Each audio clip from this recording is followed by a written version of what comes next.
we have no real media in this state. Well, you have us. It's really time for a parent revolution. Never let a good crisis go to waste. Right. That's what the left did with COVID in so many different ways. Wind energy, especially offshore wind, is a big loser and just another government boondoggle. Like, what's going on? People are fed up. They lied to us then. They're lying to us now. They're assaulting our families. What we do is we look at the lies of the left that they keep pushing out, that America doesn't work for black people. That is not true. They want to now monopolize truth and say, truth is only what we say truth is. Damn the data, damn the science. The key with science is it always needs to serve objective thinking. They just call anyone who challenges them a science deniers. They're evil. Shut up or we'll cancel you. What we're going through is a cultural revolution. This is big, and this is how change begins.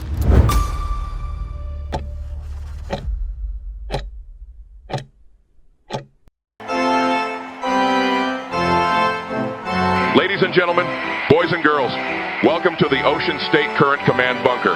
Now playing from in the dugout, number 37, Mike Stenhouse. You know, folks, we've all heard on national and local discussions that the kitchen table political issue of our time is the question of affordability. It's you know, the economy's stupid is always top of mind with most people. And this year, affordability is the buzzword you hear nationally. And it's obviously a concern for Rhode Island families. Along with that is inflation. Now, we know inflation peaked to historic levels 3 to 4 years ago, and it's eroded all of our incomes, business, families, individuals. Well, Rhode Island, is, a recent chart came out that showed that Rhode Island is among one of the top states in the country, these dark red areas on the coast that are suffering the most, what I call local inflation or increasing cost of living. And that's been the case with Rhode Island for decades. But I think we all also know that one of the largest drivers of inflation across the country is energy prices. Rhode Islanders already pay some of the highest electricity bills in the country, some of the highest gasoline prices. So the question for today's discussion with my guest, who you're going to meet in just a minute, is whether or not our state's energy policies are going to raise those prices even further. We've done a report that says it could raise them to staggering levels, and whether it will continue to increase inflation in our state or in our region. Talk about affordability. Here's the report we put out last year, September of 2024, that showed the staggering costs as calculated by what we feel are very critical people of New England. This was a New England-based study, but Rhode Island certainly included this in Rhode Island's green energy policy. So our discussion today on this podcast will be largely centered around an opinion piece that was published in late December of mine in the Providence Journal, where I asked the chairman, who you'll meet in just a second, of the Special Senate Energy Commission, what is your commission going to do given some of the recent developments in the space? So without any further ado, let me welcome for the first time, he's a rookie. Let's welcome him for the first time to In the Dugout, Senator Samuel Zurier. Senator, thank you, Mike, for inviting me. Now, you're an attorney, so you're a smart guy. You're a former Providence City Councilman. You're a member of the Rhode Island Senate since 2021. And I have to say, you and I got some problems right off the bat because you're a Yale guy and I'm one of these guys. Yeah. But you're a Rhodes Scholar. Wow, that is cool at Oxford, and you're known as a man of reason in the Senate, and I don't think we see a lot of that. But you're also a Red Sox fan, as I understand. That's right. Yeah. You got something you want to show me? Yeah, there's my Red Sox hoodie. I'm sorry that the letters are backwards, but I go back to the Impossible Dream and Yastrzemski. That's when I started being a Red Sox fan. Do you remember that fat guy that played on the '86 Red Sox and sat the bench named Stenhouse? You remember that guy? I remember vaguely, but yeah, that was a great team. Certainly, Game 6 of the World Series was a big frustration. Oh gosh, well. You know, I wasn't there in New York like most my teammates. I was back home. I wasn't on the postseason roster, so I was watching it on TV like everybody else. But Yale. Wow. I didn't realize that till I was doing a little research on you in the last few days. So, Yeah. yeah, Well, well, I have Harvard in my family, both my father and my wife. So all it's a right. All wonderful right. institution. All right, let's get down to business. As I mentioned in the opening, we're probably not going to agree on a lot of this issue, but I'm curious to find out what your commission you feel your commission's charter is. This is not a debate today. You know, we can challenge each other, but tell me what is the charter? What is the purpose or goal of your special Senate Energy Commission? Thank you. I actually have to start by clarifying the name of the commission. All right. It's the Commission on the Act on Climate. Okay. There's actually another commission called the Renewable Energy Commission, which is Right. and I encourage you to follow their work as well. In 2021, the General Assembly passed a bill called the Act on Climate. It was a commitment to reduce greenhouse gas emissions in this state, ultimately to take us on a path to what's called carbon net zero in 2050. There are benchmarks in 2030 and 2040. The commission set up a task force of agency heads to ensure the successful implementation of the law.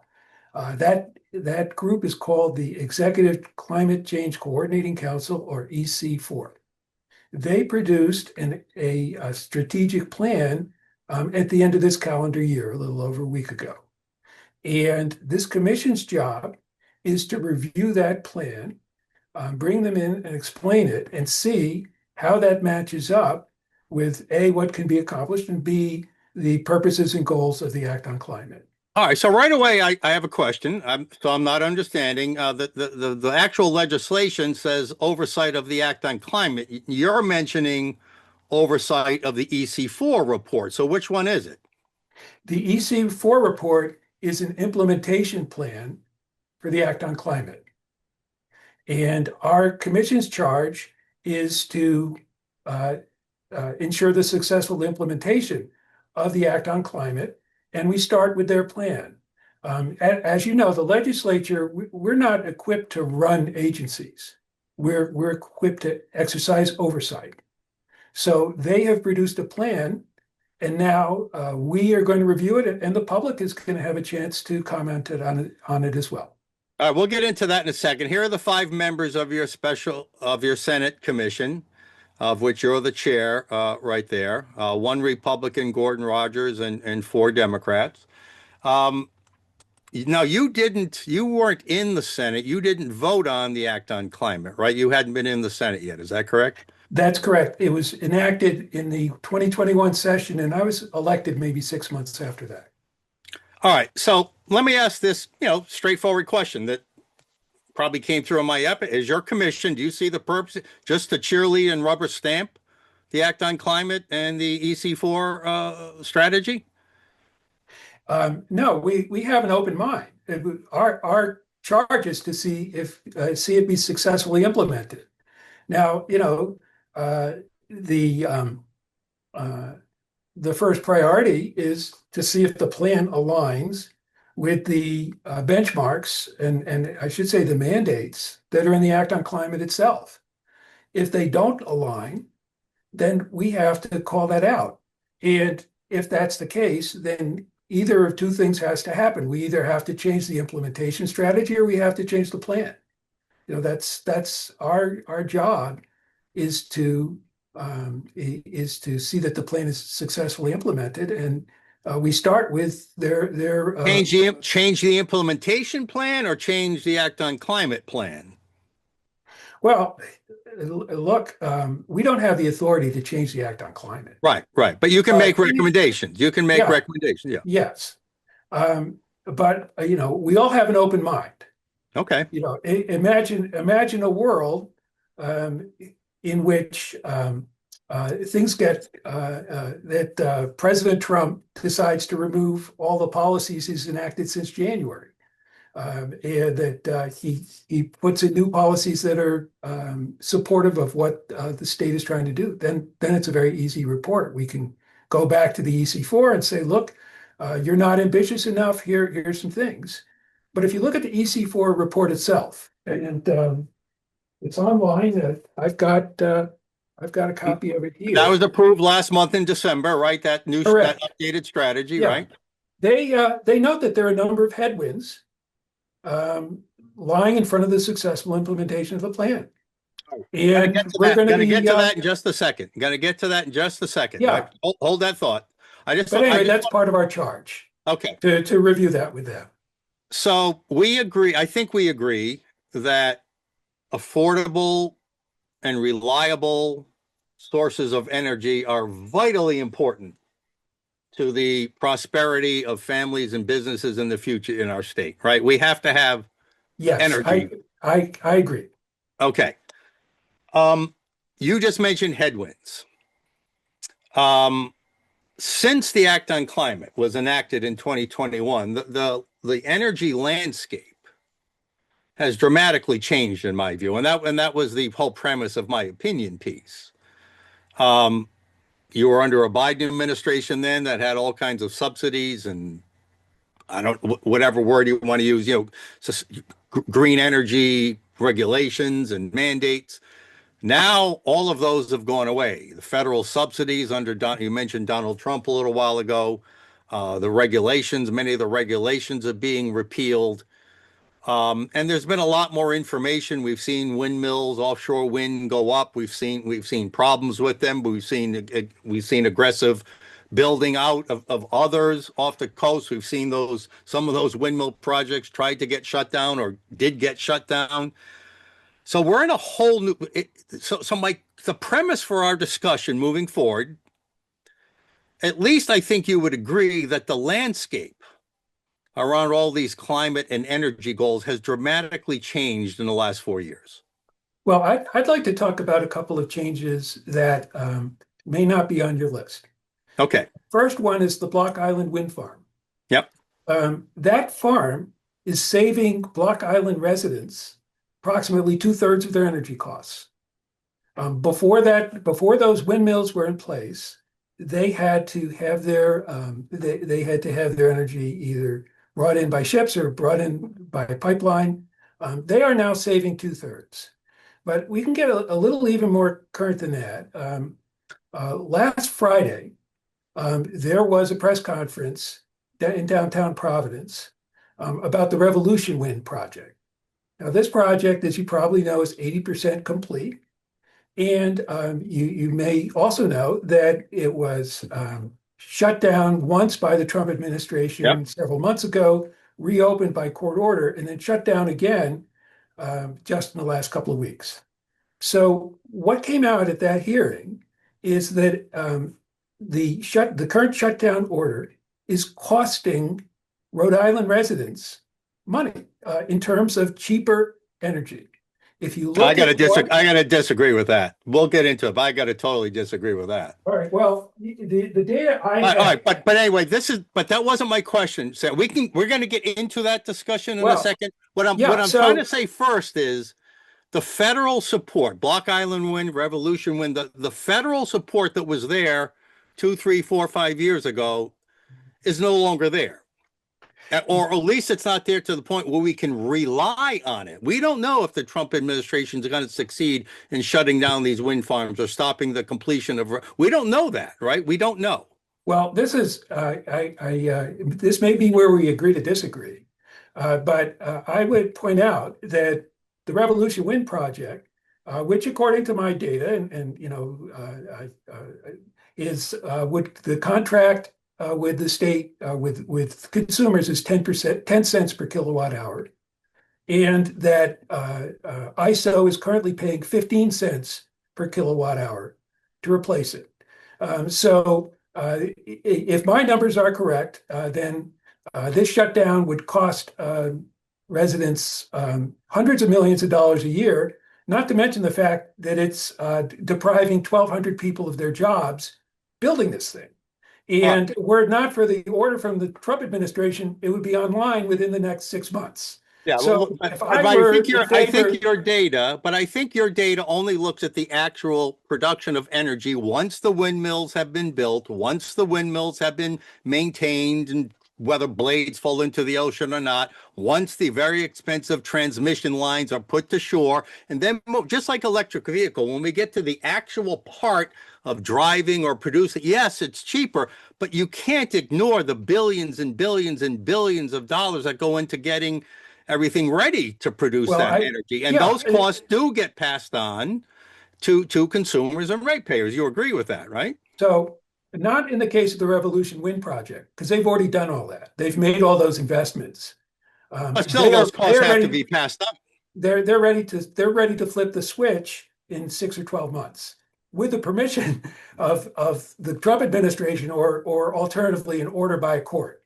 So and their record is that they lost the first time they went to court. They raised some of the same issues now that they did then. I don't think the judges are going to be I can't predict, but I don't think the judges will be very happy seeing what the Trump administration did here. Okay. Look, I'm still not trying to debate that point with your prices right now. I'm trying to establish what what Rhode Island lawmakers, you weren't part of it 4 years ago, relied upon when they passed the Act on Climate, the support they were expecting to get, the clearing the path for them for not only these projects, but future projects. Because to get to net zero by 2050, we're going to need a lot more than what's in the planning right now. That the support that Rhode Island lawmakers were counting on 3-4 years ago, as encouraged by the Biden administration, you can't count on that anymore. Yeah. Subsidies aren't going to be there. The regulatory alignment isn't going to be there. There's going to be more legal hurdles, just like you've talked. I mean, that's all I'm trying to establish is that the landscape has changed. And our commission has to look at that. Okay. We have to look at that. I will tell you this. The report itself says that at this point, even with what has happened recently, they believe we're on track for 2030, but we're not on track for 2040. That's what the EC4 says. But our job on the commission is to learn more about that. And part of that is, frankly, we're going to have to learn about the science as well as the policy. On track with what? On track with what, Senator? The benchmark for 2030 is 40% below the 1990 levels of greenhouse gas emissions. They say we're on track for that. All right. So my question there is, what benefit would attaining that goal give to Rhode Islanders? Well, that is. I mean, why do we have these goals and mandates and milestones? What is? I've never understood what the benefit is. Okay. No one's ever that I've seen has told us, here's how this will help the people of Rhode Island. Okay.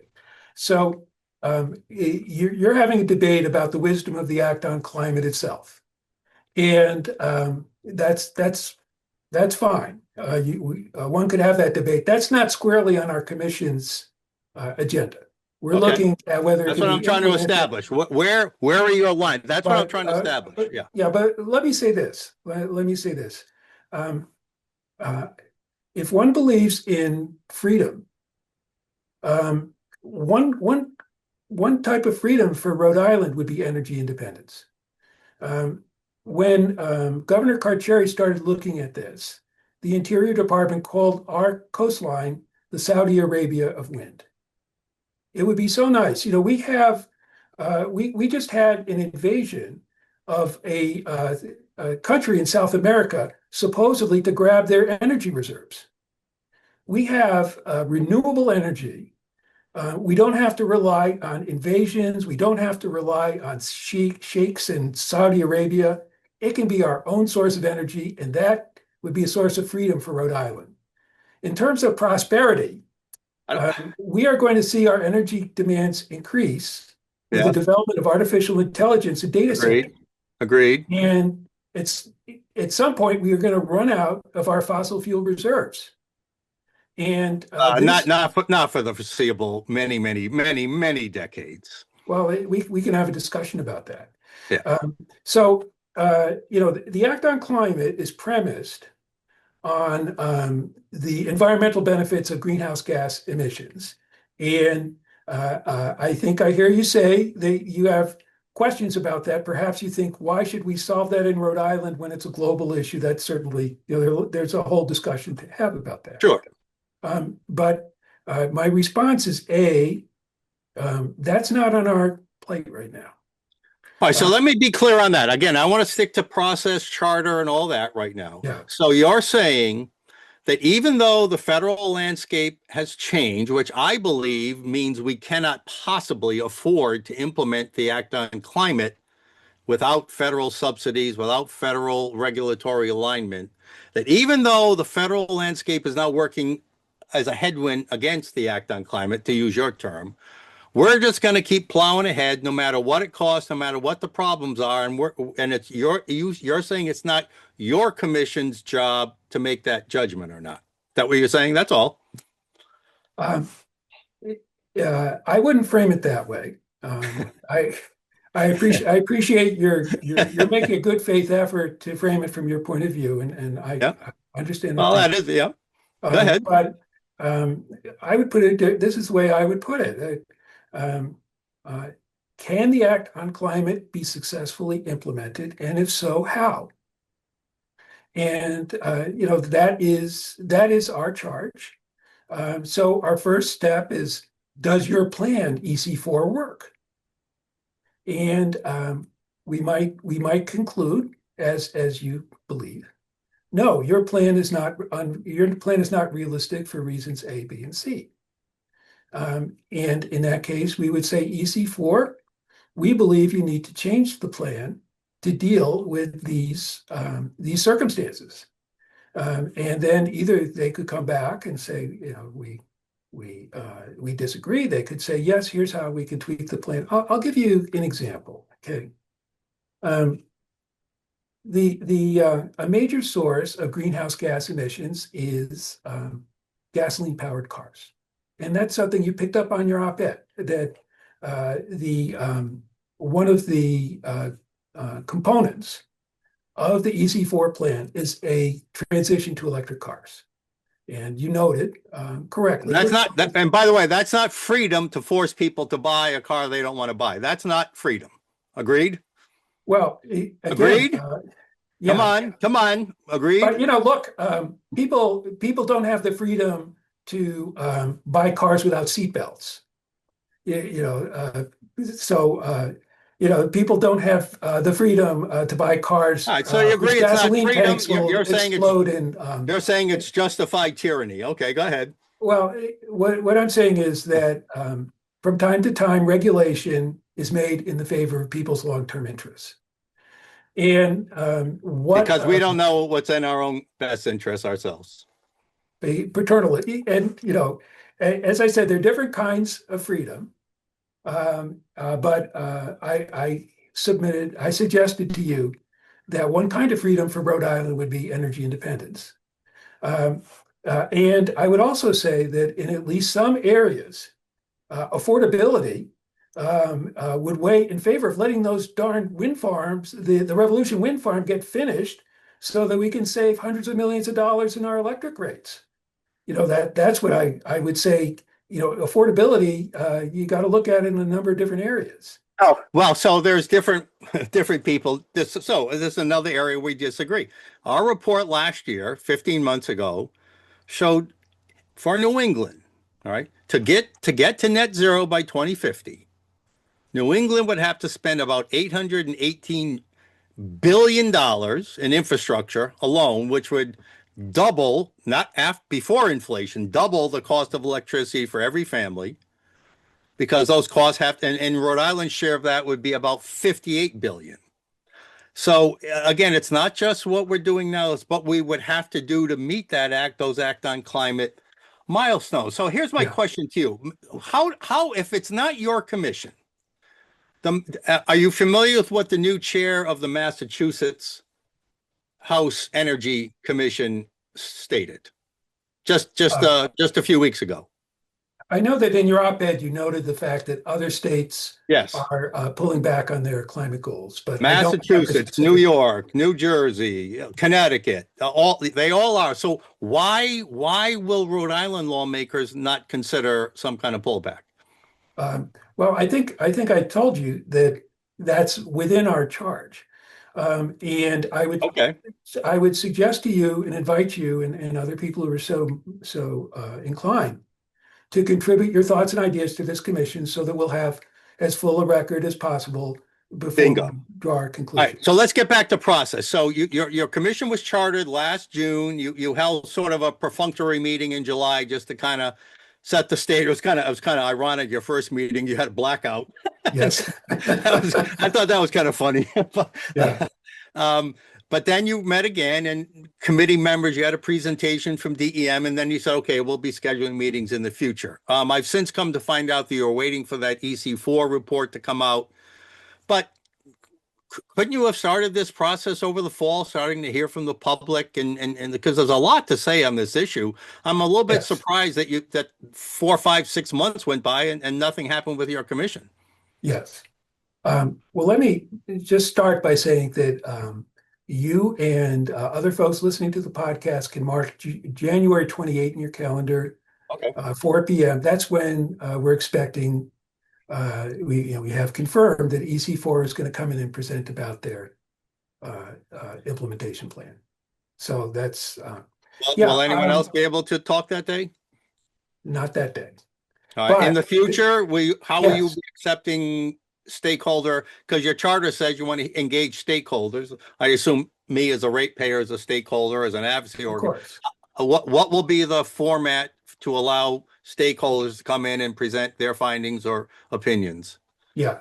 So my plans will be that we'll open up a portal for written comments from the public, and that'll be unlimited. My current plans are for hearings, that there are going to be 2 hearings for stakeholders, and these are largely these organized groups. And then there'll be another hearing at some point in the future for the general public to come in and speak to us in person. So that'll be part of our engagement process. And then at that point, I would imagine we'll start bringing in the agency heads who have been directed to take certain actions under the implementation plan, and ask them, about their view on what they've been charged to do. My hope is that we will produce a report by the end of the session in June with recommendations. And then those of us who seek reelection and actually get reelected, we'd be coming back next year to make best use we can out of the report. Let me jump ahead to, I wasn't planning to get this till later, but since you kind of brought it up, you just mentioned recommendations, and we've been talking about what's in your charter, what's not within your purview and all that. I made 3 suggestions for your commission to consider. I'm not asking you to say whether or not you would actually make those considerations. What I'm asking you, would those types of considerations be within or not be within your charter? The first one was to repeal our state's electric vehicle mandate, because my argument is without federal subsidies, not only is it a lack of consumer freedom, but without federal subsidies and all the infrastructure with it to build the infrastructure and subsidies to purchase the car, it's just not possible to happen anymore. Would that, again, you don't have to agree with me, but would that be within your charter to say, I think maybe we ought to reconsider that mandate? I would say indirectly, yes. This is how I would phrase it. And please also remember, I'm just one of 5. Yeah, I understand. And they appointed me the chair, but that doesn't give me any special. No, I understand. And again, I'm not asking you to agree with me at all, because I'm sure you don't. But is it within your charter to make that kind of recommendation? Yeah, this is what I would say. I would say a fair question to EC4 is, how are we going to reduce transportation sector emissions, which I think are 37 or 38% of the total greenhouse gas emissions we have, others from buildings and electricity. How are we going to do that without those subsidies?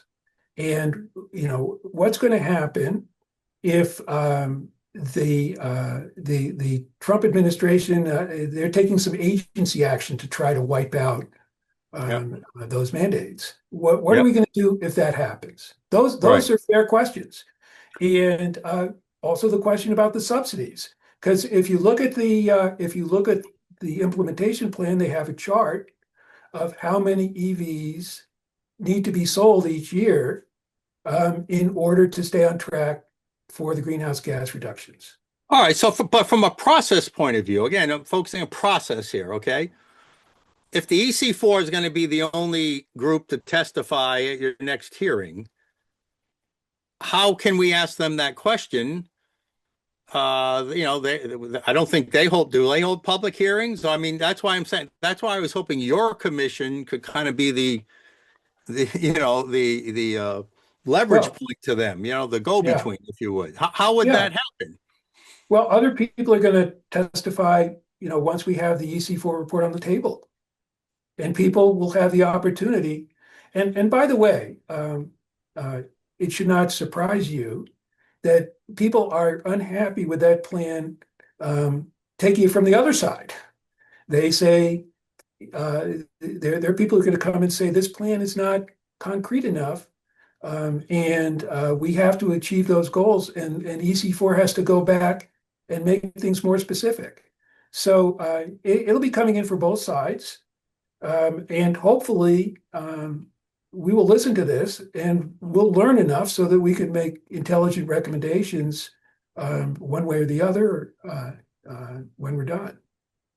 Well, we will be presenting, just so you know, and our viewers know, I think this is airing on January 12th. On the 13th, we're releasing, along with our New England and Northeast Energy Consortium partners, another major report, 92-page report, providing alternatives, other ways we can reduce carbon emissions at a far less infrastructure cost. I told you it was $818 billion estimated for New England, 58 for Rhode Island. Nuclear scenarios, natural gas scenarios also can create significant reductions in carbon emissions, but at sometimes 1/6 or even 1/2 the price of the current path we're on. So we will be releasing that report next week, and I'm sure we'll look forward to providing it to your commission. Look, that's great. And let me say that if there's a better way to implement the greenhouse gas reductions than what EC4 has recommended, then that's certainly within our purview to include in the report. Now, you could see a point, and now I'm speaking hypothetically. Imagine that the legislature is completely opposed to what an agency is doing. Then the legislature has the prerogative to enact legislation to micromanage the agency. It's something that I, as an attorney, I'm very reluctant to do. Can you repeat that? Yeah. This is high school civics. Generally speaking, at least to my understanding, the legislature's role is to set broad policies and then for agencies to implement them. Yeah. You can imagine a scenario, and I'm not speaking about this one. I'm speaking very generally in the abstract. Fair enough. Where, the legislature is not happy with the way that an agency is implementing a policy. Under those circumstances, if the legislature were sufficiently concerned, they would have the opportunity to enact legislation to, in effect, micromanage the agency. Okay. Yeah, they have ultimate power, sure. Yes.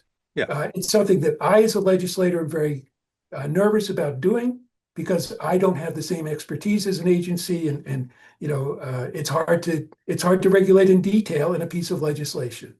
But if there were some kind of doomsday scenario, then that's a prerogative the legislature holds on to. All right. Let me shift the debate a little bit to what we've been focusing on in our reports, and my biggest issue that I have with all this. Just a quick anecdote. The very first time after I started this organization 15 years ago, the very first time I went into Smith Hill to testify was to some House Energy hearing, talking about raising rates because we needed it to meet some goal. And the whole discussion was a cheerleading exercise about, look, we're on track to meet our goals. Lost in the whole discussion was the rate increases for the consumers. And I think in a much larger way, I still have those same concerns, only 100 or 1,000 times fold more. We talk about meeting these goals, getting to net zero milestones, 2030, 2040, 2050, the 818 billion it's going to cost New England, the 58 billion it's going to cost Rhode Island to get there.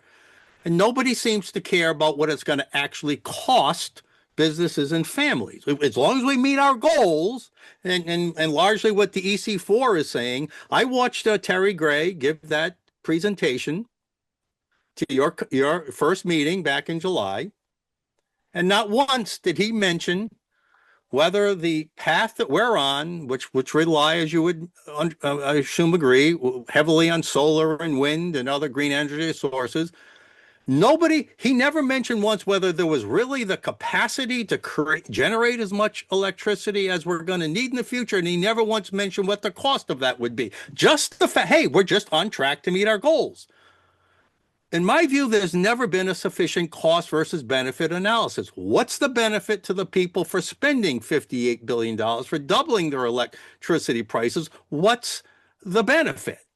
Yeah, And I'd encourage nobody you seems to to care about prices. Yeah, I'd encourage you to read the report because they talk about that. They Good. talk about the various benefits, the health benefits, for instance, that'll accrue from cleaner energy. They talk about how The social carbon costs, in other words, although social, right? well, externalities, I think, is the term that economists use. Yeah. So they say in their report, and I can't vouch for its accuracy. We have to study it in our commission. But they say yes, if you take all that into account, we end up ahead. Now, that's not the same thing as saying we have more money in our pocket. Right. That's a fair point. But also, again, I think if you ask the folks on Block Island if they are pleased with the fact that their energy costs have gone down by 2/3 since the wind turbines have started operating, I think they would view that as an example of prosperity. I think I agree with you that to get to the end of the current plan will involve significant capital investments, which ultimately could result in lower operating costs, but those capital investments have to be considered.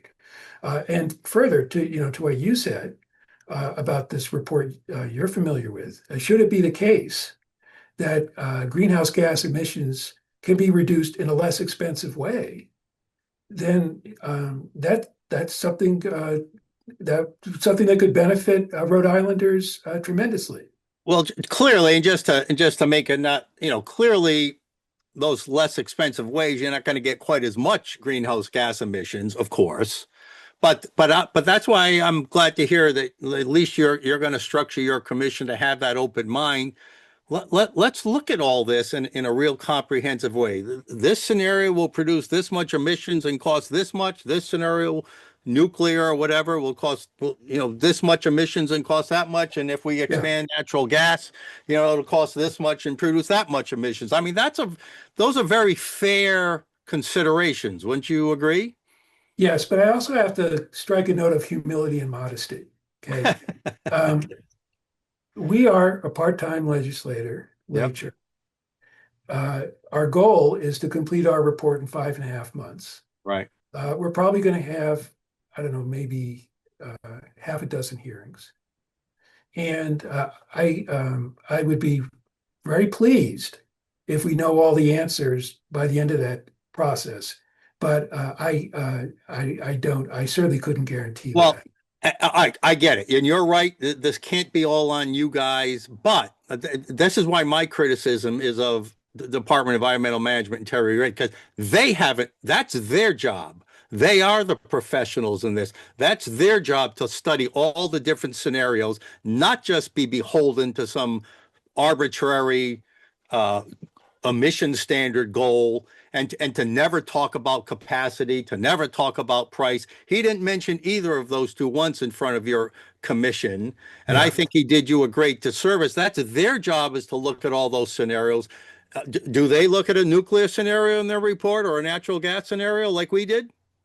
I don't think they do, but just to be fair to Director Gray, those greenhouse gas reduction numbers are not arbitrary. They are the law of the state of Rhode Island, enacted by the General Assembly and signed by the governor in 2021. And as an agency director, his job is to implement that law. And one can question whether their plan will succeed. And that's what our job is, to look at that issue. We honestly, again, this is, we don't do this just to be contentious or anything else, but we really believe that the path we're on is a bit suicidal, that we can't possibly produce all the energy that we're going to need in the future. We can't possibly do it at an affordable price under the go green scenario, whatever you want to call it, the renewable strategy. And we've coined a phrase, I'm sure you saw it, I used it in my op-ed, you seem to have studied it well, and you probably know, we call it freezing in the dark. I mean, literally, there could come a day, and this is warned in the reports, this isn't Mike Stenhouse saying it, that there could come a day in a severe cold snap, you go to turn the lights on and the electric heat on, and nothing happens, because we're in a blackout. Or some family doesn't have enough money to pay for the heat, and it gets turned off. This is really all I'm trying to impress on commission members when we talk. This is not about some agenda. This is not about Donald Trump. This is not about, Al Gore. This is very serious business. Energy is vital to the future of our state. And if we play politics with people's health and their pocketbooks and don't consider all the alternatives, I fear there could be a big price to pay. I'm glad you recognize and have an open mind on that. Do you think the rest of your commission members do? Yes. But again, I would respectfully say that in terms of playing politics, an order by the Department of Energy 2 weeks ago to shut down an 80% plant and throw 1,200 people out of work a couple of days before Christmas, based on so-called defense security concerns, was playing politics with a project that was ready to go. Well, if those defense security concerns weren't real, I would tend to agree with you on that. But I don't know. I'm not an expert at oceanography or defense sonar and radar and all that. How do we know that those aren't legitimate concerns? Well, the first is that they were reviewed by the Department of Defense 5 years ago. And the second is they brought this issue up to a court 6 months ago and the court rejected it. Now, is it possible that a different judge will say, you're right this time, even though you were wrong? Yes, that's possible. I can't predict how the courts are going to come out.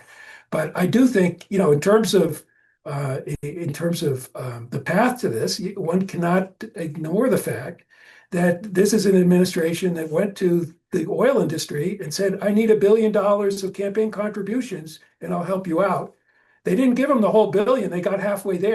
Look, there's a lot of money flowing on both sides of this issue. You know that. And politics stinks always, right? You know that. And and both sides play politics with this issue. I'm not getting you That's all I'm trying to say. Yeah, And I'm I not accept the fact that you're not playing politics. You're operating from a genuine, sincere concern about what's good for Rhode Islanders. I am. And I invite you to participate in our process.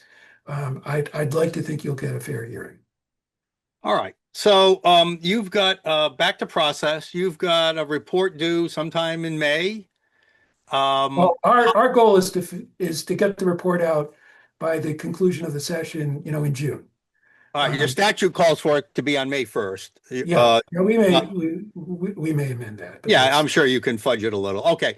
My question is, how many in your head or on paper, how many commission hearings do you expect to hold between public hearings between now and then, the end of it?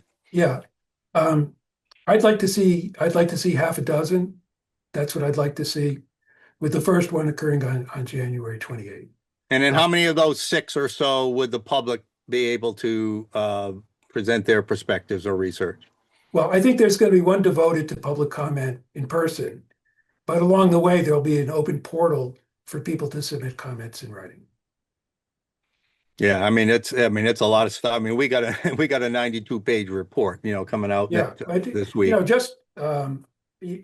don't know if they reached your group, but the EC4 had a very extensive engagement process over the last 12 months. They had a number of public hearings, and in all across the state, and hundreds of people participated. And that's what an agency can and should do. And their consultant says they considered what everybody said, and came up with a. You'll excuse my cynicism, but they use the Delphi technique in all of those meetings. I've been to them before, and they're really pointless. They go in with predetermined ideas, and they have a way to twist. No matter what you go in saying, they come out with the same conclusion, no matter what happens. And I've been to those meetings. I've studied it way in years past. I don't do it anymore, but I don't know if you're familiar with the Delphi technique, but that's what Rhode Island agencies use, and it's really quite disingenuous on that. So it looks good and it sounds good, but it really isn't good. That's just my 2 cents. All right, last question to you again. So again, I want to go back. What might be within your commission's purview and what might not be, and this will be the end of it. And thank you so much for your time, Senator. So if it's determined that because the federal landscape has changed, whether it's politics or not, it's changing, right? Can we, and if it's determined that we can't rely, whether it's for political reasons, regulatory reasons, money reasons, or just pure capacity reasons, if it's determined that the Act on Climate can't get us to where we need to be to have a secure and prosperous and, I'll say, free energy future, is it within your commission's purview to maybe recommend, hey, just slowing this process down? Maybe we delay our mandates for a decade here. Would that type of consideration, whether you agree with it or not right now, but would that type of consideration be within your purview? Well, that's up to the commission to decide. Right. Your commission. My own personal view is that we could say, we don't think EC4, we don't think your plan is realistic for reasons A, B, and C. We'd like to see the plan improved in areas X, Y, and Z. It could be, if we assume, for the sake of discussion only, that everything in the report you produced and the views you've stated, that those are the unimpeachable facts. Under that assumed scenario, if we say there are problems X, Y, and there are problems A, B, and C, and your report has problems in areas X, Y, and Z, they may conclude, the public may conclude, that you can't fix those problems. And in that scenario, it may be that the only conclusion is that the active climate has to change.